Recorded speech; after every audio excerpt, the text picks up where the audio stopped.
everyone, and welcome back to the Sick of It podcast. So today I am joined by an incredible advocate and storyteller, Michael Coles. Michael is the host of the Deep Dive podcast, where he explores the experience and interests of neurodivergent individuals, offering a platform for a deeper understanding and connection. Oh, hello. Hi, how are you? Good. So, do apologize for that. That's I joined okay. in time, so all good.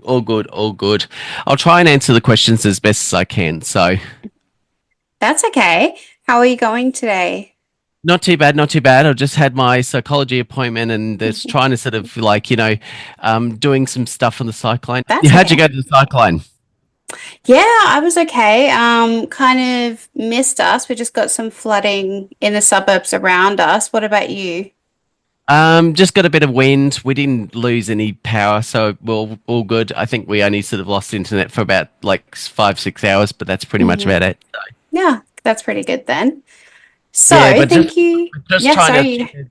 yeah, but just trying to sort of Wednesday I was feeling very dysregulated because of basically the shops shutting and then having Hmm. to put together an online order and then sort of having them cancel on us. So that was really sort of bad. So anyway, Yeah, everything was kind of, I guess, up in the air, a bit crazy, yeah, so changing that's last that was the minute. only thing that sort of made me a bit dysregulated. But yeah, but I was fine now, so it's all That's good. good.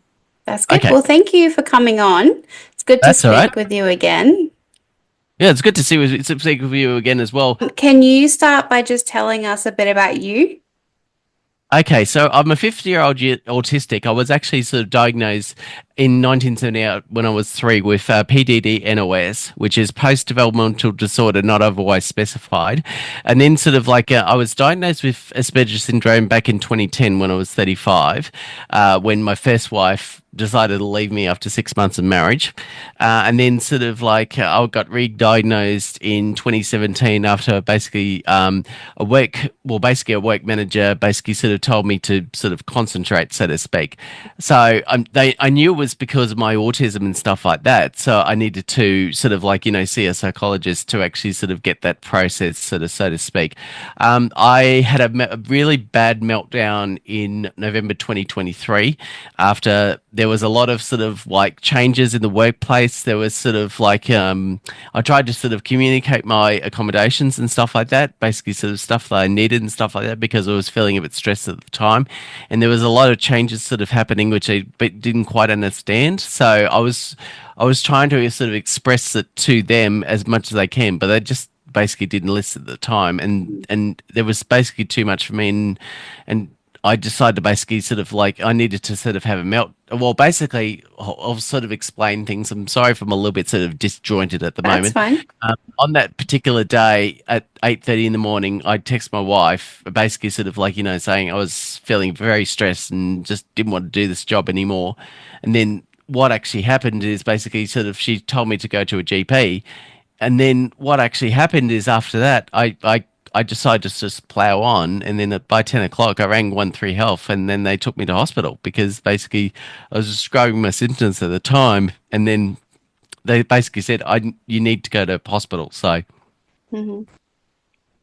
And then what happened when you got to the hospital? What was like the treatment? What did they do there? okay, well, I was actually sort of admitted before back in 2016, but the sort of the admission back in 2016 and the admission sort of back in 2023 was vastly different. I was basically transferred to a mental health sort of like an emergency sort of situation where I think it was more a calming situation. It wasn't sterile, but it was more sort of like a calming situation where people can sort of relax and just just basically try and calm down and all that type of thing. Whereas back in 2016 I was transferred by ambulance, but it was like a normal hospital room. So all they did was basically gave me Valium, which I actually sort of needed. But I think sort of things have improved from 2016 to 2023. That's like a 7 year difference, but it's a vastly different treatment approach. So yeah, but I was actually I was actually did apply for the NDIS at the time, and I was approved the very next month. So Yeah, so it sort of took a great big meltdown to actually sort of realize that this is serious and I needed to get help. And so, would you say that you experienced burnout in that Yeah, I time? experienced autistic burnout. So it was Mm. a really big autistic burnout episode. Previously, I was trying to basically tread in like really deep water, so to speak. But obviously, I wasn't sort of like reflecting very well how I handled it, or sort of like I didn't sort of recognize at the time to take some action before. I sort of like really sort of tried to sort of like just I think sort of the worst thing I could have done is basically sort of just plowed on, and that's what I did, and that's basically what caused my autistic burnout in the first place. And looking back now on that situation, what were kind of some of the signs that you realize now were signs of autistic burnout? Well, I was basically I was talking to a job coach and stuff like that through Empower Autism, and they basically sort of like helped me to sort of put together like a sort of like a note and all that type of thing, a document and stuff like that, which I could actually sort of present. But at the same time, I knew that I was playing through the NDIS process because I was feeling I was burnt out. I was actually sort of talking to a occupational therapist, which I've connected through on TikTok. But she sort of like, I was feeling like my daughter was on the NDIS and I wasn't on the NDIS yet. And obviously I needed some support because I just felt like I was feeling like there was a lot of, like I was seeing a psychologist at the time, but I was feeling like they were putting out fires and all that type of thing, and I wasn't sort of really sort of it wasn't really as productive as what I thought, but I that's why sort of like it was built. I was doing all this multiple things at the same time, and I was struggling with everything a part of it, and I wasn't getting the help to actually sort of trying to sort of mitigate that. So from here until like from then until now, I've actually sort of been able to sort of get some supports which enabled me to sort of like more surviving, and I'm trying to come out of that autistic burnout at the moment. I got diagnosed also with expressive language disorder, and receptive language disorder, so I do apologize if my speech is a little bit broken up and No, stuff like that's that. okay. So yeah. No, it's fine. You sound great. And what was it in those traditional jobs, like the jobs you were working, that you think kind of led towards that autistic burnout? Well, I think because I think sort of they didn't. Well, I think what actually occurred, I think when I was first employed with my last employer, I got it through a disability employment scheme. What did happen and stuff like that was they had sort of like the tools and stuff like that to support me at the in the particular basis. But then I think sort of stuff actually changed, and they sort of felt like I was really thriving, and they sort of reduced that support. And there was a lot of like changes that happened, and I wanted to sort of like basically communicate that these changes are like they're sort of like not reducing my workflow. They're actually sorry. Well, they're sort of like, how do I sort of describe it? It's like it was taking a lot more time than what I was usually doing it. So, I mean, I tried to sort of communicate, trying to sort of find ways and which I could sort of try and work with that, because I was trying to basically sort of saying this, look, these systems were actually working for me. And yet they changed the systems and it wasn't working for me. And then I was trying to sort of communicate with that, but then like sort of trying they wouldn't like change the system or anything Mm. like that to sort of like support me, because that system was actually really working for me. Now I sort of have to do a longer sort of type of way of doing things, which wasn't working with my brain, because Mm. I was struggling to sort of get things done and stuff like that, whereas previously I was getting quite a few things done and stuff like that, and then sort of like I was probably not reflecting that I was probably working too hard as well. So I think also that's also my biggest problem as well. Basically, sort of like I was working too hard, and then when they changed the systems, it was taking longer for me to do. They still expected me to do the same type of work, so or the same amount of work in the same time. So that's what I was really sort of struggling with. And when you were working in those roles, did you have much trouble like finding a job? I assume you're quite honest and open about the support you needed when you were going for those jobs. Did you struggle to find employment or did you go Yeah, I've okay? always been struggling to find employment. I've always had to sort of go through a disability support employment provider to be able to sort of get work.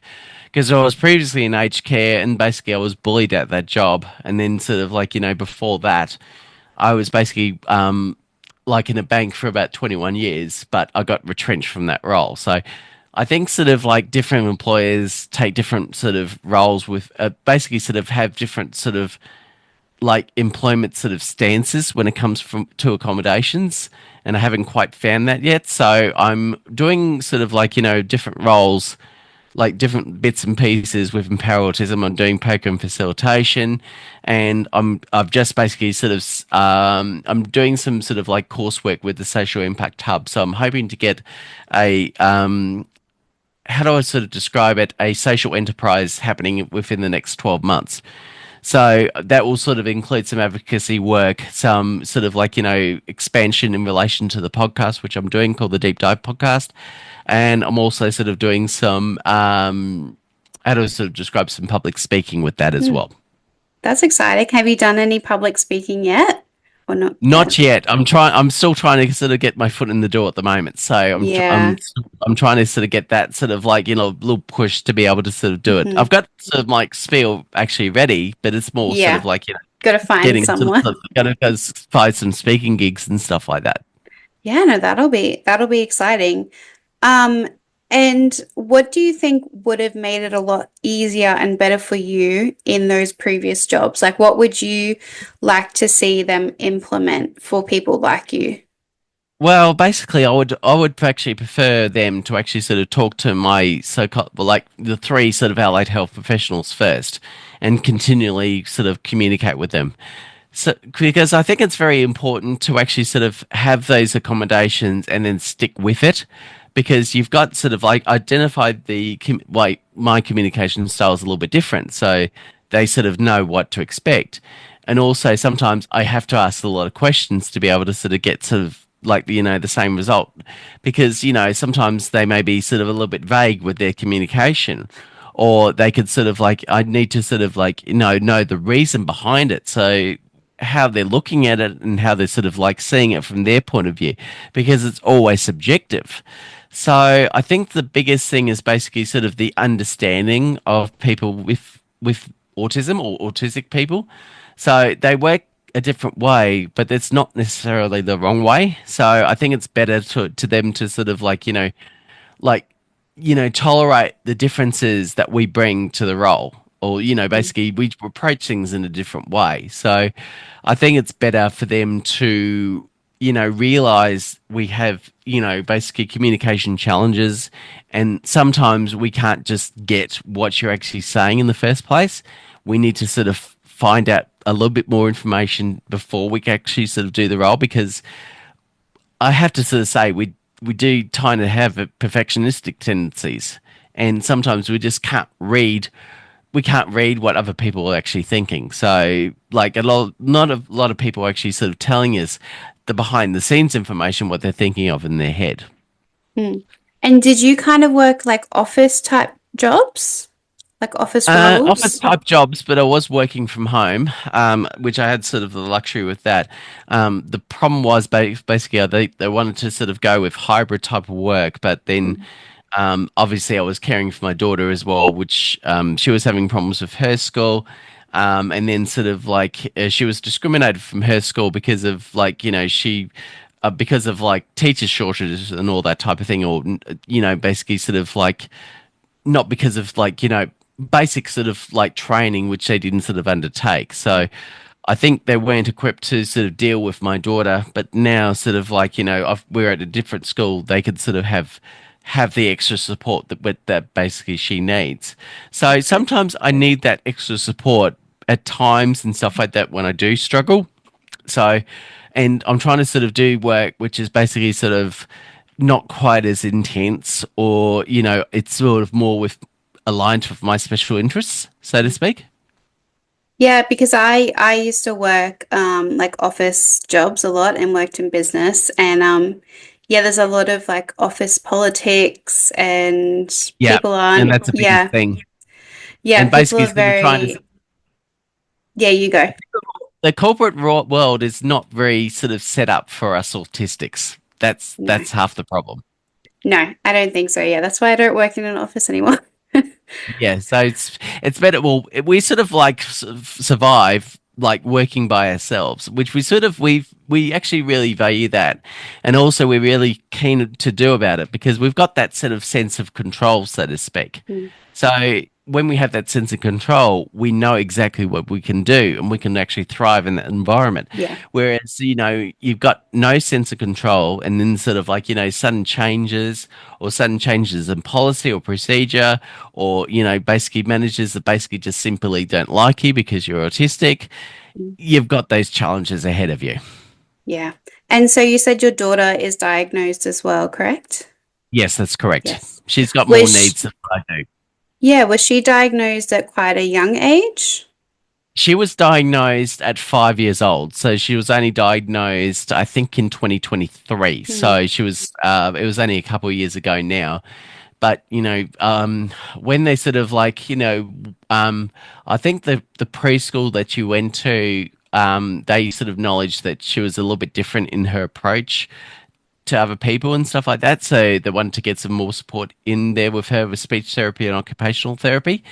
So I think sort of like that was the greatest thing. And then sort of when she was in prep in the primary school, they wanted her to sort of like get some pediatrician type of things, and then the pediatrician wanted her to go to a psychologist to actually get that diagnosis and stuff like that. And when we sort of like got the diagnosis and presented to the school, basically getting it to some more support, what they did was basically sort of told us go find a new school. So mm, wow. And obvious, what has like been the differences that you found between you and her? it's a lot easier to actually sort of get on the well. It does take about the same time. I think sort of like I knew what to expect with the sort of like the process of application and all that type of thing, and getting I think sort of having that help in the first place is really beneficial to actually sort of getting on the scheme. Like when I first applied to get on the scheme, I didn't have any support and stuff like that apart from going to the psychologist. But obviously, I obviously sort of like filled out the wrong form, or basically they weren't sort of like accepting more autistics at that stage. This was back Mm, in 2018 when I had sort of somebody called. Basically, I had an organization called Autism Peer Assist, which basically I got emails from. It's from the Amaze organization in Victoria. What actually happened is, I think there was a couple of things. I'm just trying to think. Do apologize for sort of like that's okay. thinking on my feet here. But what they sort of did, I got an email basically from them, basically stating, if you or your children are diagnosed autistic, you can sort of like you can get some further support through Amaze. So I've applied for this Autism Peer Assist, and what they did was they tried to sort of like it was a 3 month free program, but what actually occurred was they helped me to apply for the NDIS, which actually did actually go on. So I think it was, and they sort of helped me along the way That's with, good. some sort of like, anxieties I had at the time. And, the staff there were really, really supportive. Well, it must be good for like you raising her because you have that experience, you understand where she's coming from. Mm. Yeah. I think Yeah. like it's good to sort of see it from like, sort of like a father sort of daughter type of view, and you want the best for your kids, but at Mm, the same time you've got those challenges and stuff like that, and they still do. But it's sort of like knowing where to get that extra support does really help things to a degree, and that helps me and my wife quite a fair bit. I know sort of like it's more than likely that adults in the scheme, or basically kids in the scheme, their adults can be diagnosed later in life. So mm, I think it's basically hereditary. Sorry if I'm a little bit sort of tongue-tied here. That's okay. So it's very hereditary. How to describe it? It's yeah. The facts are that it's basically hereditary. That's all it is. Yeah. And so obviously, as you mentioned before, you've got the deep dive podcast.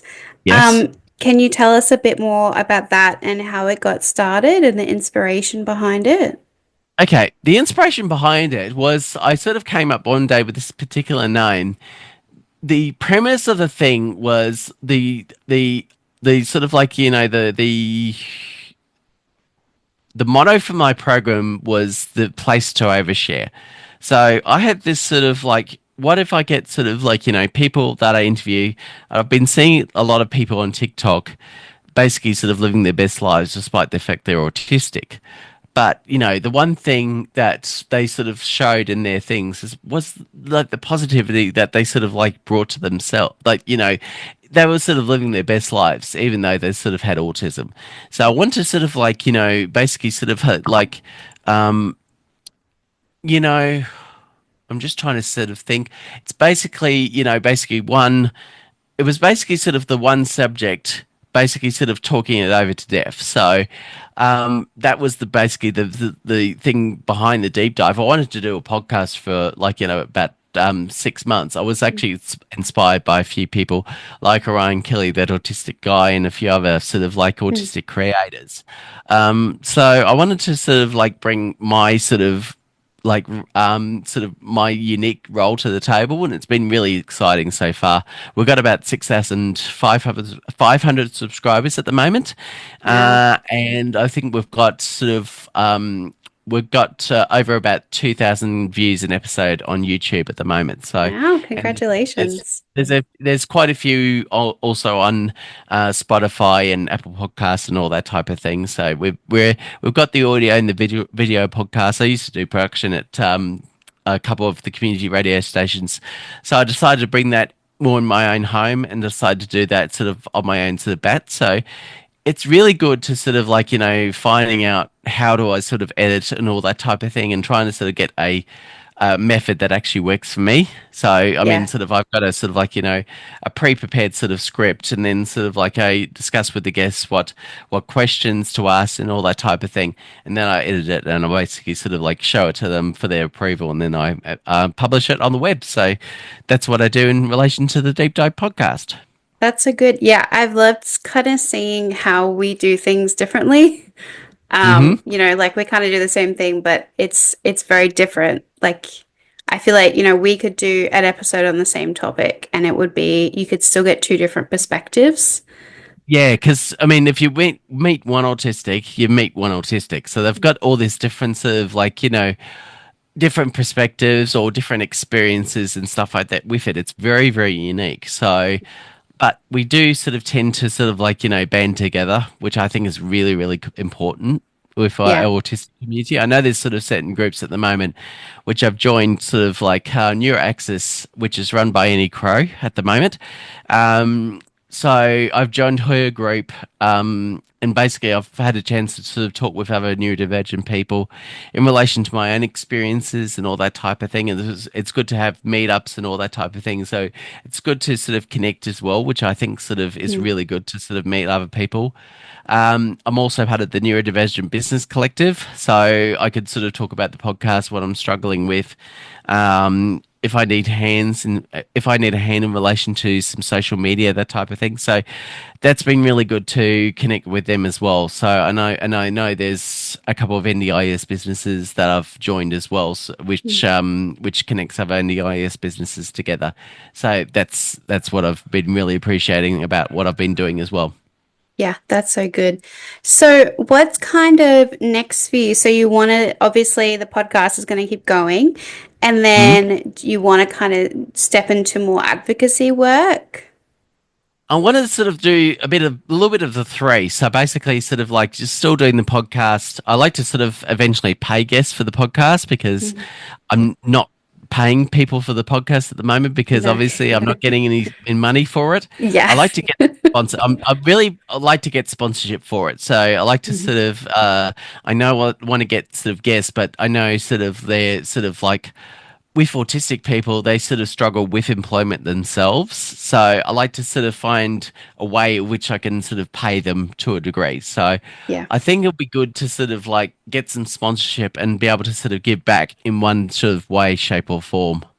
Yeah, that would be nice. Me too. I would sponsorships would be great. I think that's the goal, right? With any Exactly, because podcast. you know, you sort of we struggle in terms of like we want to get a sort of like a income for ourselves, but we do like to sort of like give back in some way, shape, or form. Yeah. Okay, so my last question, because you asked me this question, so I'm going to ask you it. What is a piece of advice that you would give? Well, try and sort of follow your dreams. So, I mean, if it's sort of like, if you're passionate about something, just go for it. I mean, just don't sort of like think about it, just go for it. That's what I probably would say. I love that. Well, Michael, thank you so much for coming on. Thank you so much for inviting me. Yeah, it's been so good to have you and chat with you. Oh, thank you very much.